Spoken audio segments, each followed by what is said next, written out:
Hello friend, welcome back to any blog. तो आप लोग कैसे हो? आप लोग अच्छे होंगे। तो कल हमने बात किया था न्यूमेरिकल, ठीक है, जो क्वेश्चन नंबर 4 हमने बनाया था, जो चैप्टर 3 का है एग्रीकल्चर इनकम से। तो आज हम देखेंगे चैप्टर 3 का ही न्यूमेरिकल 5, जिसमें बोल रहा है, क्वेश्चन है, श्रीमती रॉबिन जिनकी आयु 67 वर्ष मतलब 67 वर्ष की है तथा जो भारत में निवासी है, ने अपनी कृषि भूमि मिस्टर शंकर को किराए पर दी और उस भूमि को इसी उद्देश्य से प्रयोग करते हैं।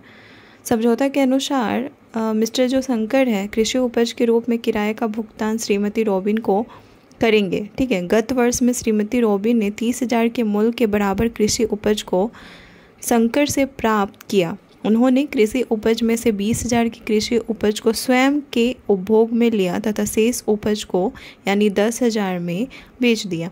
गत वर्ष 20 से 21 में श्रीमती रॉबिन को एक निवासी मकान को किराए पर उठाने से कर योग आय 2,40,000 की हुई। कृषि आय की कर योग्यता के बारे में स्पष्ट रूप से बताई। तो यहाँ पे कर योग्यता निकलेगा ही नहीं। कैसे नहीं निकलेगा, हम इसके बारे में जानेंगे। क्योंकि यहाँ पे श्रीमती रॉबिन का जो एज है 67 वर्ष, यानी हमारा जो स्टेटमेंट है उसमें दिया गया है कि 60 वर्ष यानी 60 साल से ऊपर के जितने भी व्यक्ति हों, ठीक है, मेल हो या फीमेल, डजेंट मैटर, उनका जो मतलब ईयरली इनकम होता है वो क्या होना चाहिए, 3 लाख। ठीक है, उसके बाद उस पर टैक्स चार्ज होंगे। तो यहाँ पे क्या हो रहा है, 2,40,000 है। तो ये तो इंडिविजुअल में भी नहीं आता है। ठीक है, तो इस वजह से ये क्वेश्चन में होगा, कृषि आय को गैर कृषि आय में शामिल नहीं किया जाएगा। ठीक है, स्वयं के उपभोग में ली गई कृषि उपज को कृषि आय हेतु नहीं घटाया जाएगा। सेम उसी तरह इसमें भी है, 30,000 है। ठीक है, 30,000 जो कि कितना होना चाहिए, 5,000 होना चाहिए। तो ये बैलेंस नहीं है, तो इस वजह से। अब हम देखेंगे क्वेश्चन नंबर 6।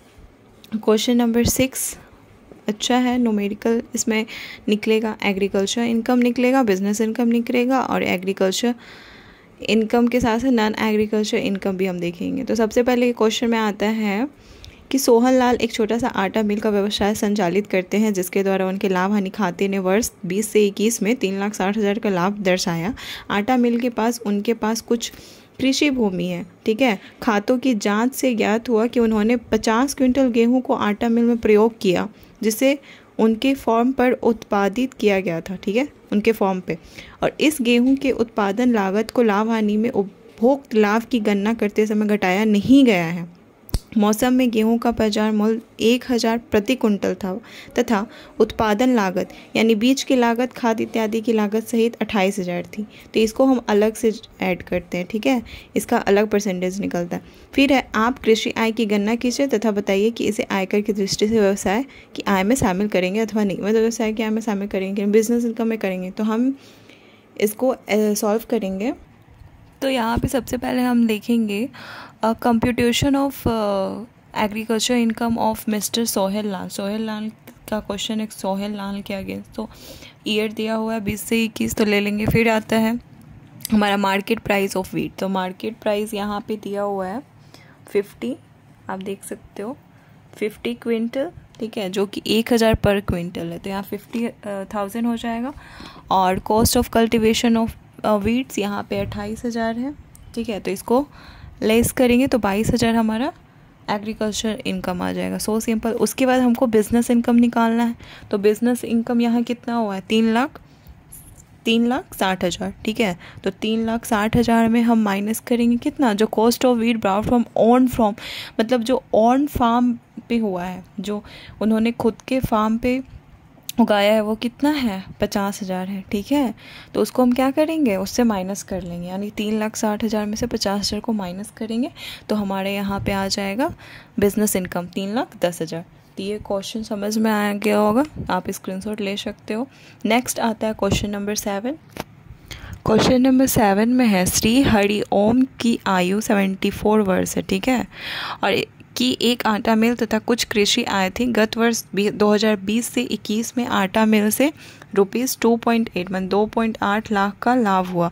उसकी अपनी कृषि भूमि पर पैदा हुआ 4 टन गेहूं का उपयोग आटा बनाने में प्रयोग किया, किंतु इस लाभ की गणना करते समय ध्यान में नहीं रखा गया। उस सीजन में गेहूं का बाजार मूल्य 8,000 प्रति टन था। बताइए कर निर्धारण वर्ष 2021 से 22 में कृषि आयकर योग्य होगी अथवा नहीं। तो फिर यहाँ पे हम ले लेंगे फिर same computation of non agriculture income हमको निकालना है यहाँ पे, ठीक है। तो यहाँ पे ईयर है 20 से 21, तो फिर आता है प्रॉफिट ऑफ द ईयर। तो प्रॉफिट ऑफ द ईयर हमारा कितना यहाँ पे दिया हुआ है 2.8 यानी 2,80,000। तो 2,80,000 हम ले लिए, उसमें से हमको क्या माइनस करना है मार्केट वैल्यू। तो मार्केट वैल्यू कितना दिया हुआ है 8,000। कितना टन है 4 टन यहाँ पे दिया हुआ है 8,000 4 टन। तो इस दोनों को मल्टीप्लाई करेंगे तो हमारा हो जाएगा 32,000। तो 2,80,000 में 32,000 को माइनस करेंगे तो 248,000 आ जाएगा, ठीक है। तो ये हमारा नॉन एग्रीकल्चर इनकम निकल जाएगा। अब आता है एग्रीकल्चर इनकम, तो ये लेंगे हम कंप्यूटेशन ऑफ एग्रीकल्चर इनकम। तो मार्केट वैल्यू ऑफ वीट कितना है 32,000, ठीक है। तो यहाँ हमारा आ गया 32,000 एंड 248 जो हमारा शामिल किया जाएगा, ठीक है। शामिल नहीं किया जाएगा, नहीं किया जाएगा मतलब नॉन एग्रीकल्चर इनकम में नहीं शामिल किया जाएगा। तो आज हमने 5, 6, 7 3 क्वेश्चन देखा, ठीक है। कल हम देखेंगे चैप्टर 4। अगर एग्रीकल्चर नॉन एग्रीकल्चर और एज इंडिविजुअल जिनका एज 60 से अबव है, ठीक है, उनको कितना टैक्स देना पड़ता है, उनका मंथ ईयरली इनकम कितना होता है, कितने पे वो कितना % टैक्स देते हैं, ये सब अगर आप लोगों को समझ में नहीं आया तो ये कमेंट में बताना।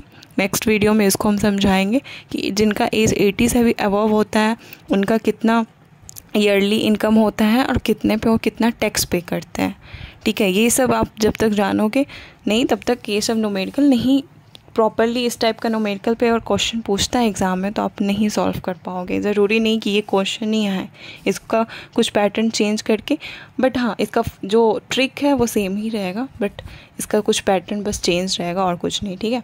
तो मिलते हैं नेक्स्ट वीडियो में। Bye bye, take care.